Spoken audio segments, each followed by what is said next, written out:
আমার পড়াটা হয়ে গেছে যে এত বড় মাপের মানুষ আমরা এই বিদ্যালয়ে বিশ করতে পারছি, সেই আমার খুব ভালো লাগছে। আমাদের এই বিদ্যালয়টা একদম ছোট বিদ্যালয়, ভবনও নাই। আমরা এই বিদ্যালয়ে এই রুম আছে 4টা, আমরা উপরে আর 3টে করছি। আমি পরম করুণাময়ের কাছে প্রার্থনা করি যেন আমাদের এই জনাব মোহাম্মদ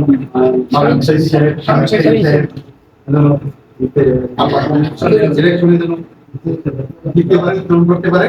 পরে আমাদের একটাই দাবি, আমাদের ব্যক্তিগত কোনো দাবি নেই, আমাদের বিদ্যালয়ে যাতে একটা আমরা ভবন পাই, তার জন্য আমি তার কাছে ওই সময় একটা আবেদন করবো। আর এবং ইনশাল্লাহ এবার যে ঘটনা বা প্রেক্ষাপট আশা করি জয়ী হবেই। এবং সম্ভবত আলাদা করোনা শহীদ দেখুক যেন জামাত ক্ষমতা আছে, এবং যাতে আমরা সর্বশ্রেণীর লোক শান্তিতে বাস করতে পারি। তাদের পানিটা, আমি কিন্তু হিন্দু, তারপর এই যে বিশেষ করে ডাক্তার মোহাম্মদ শফিকুর রহমানের আমি অনেক দেখছি ফেসবুক, ইউটিউব, তার বাড়ির মধ্যে ছোটের মধ্যে একটা অন্তর্নিহিত আছে, বৃষ্টি ভাষা আছে, তার মধ্যে কোনো দোষ ত্রুটি খুঁজে পাই না। ওরকম যদি বাংলাদেশ চলে তা আমাদের আমরা সবাই থাকতে পারবো।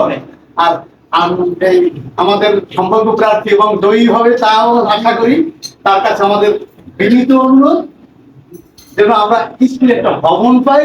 আমাদের আর কোনো কিছু, আমাদের এমনকি একটা ওয়াশরুম একটা, সেখানে আমরা স্কুলের টিচার, এই মহিলা টিচার সব ওই একটা ওয়াশরুমে যেতে পারি। যাই হোক, গেল কামিয়াব হবেন আশা করি। আর কামিয়াব হইলে আমাদের এখানে আরো করতে সরকার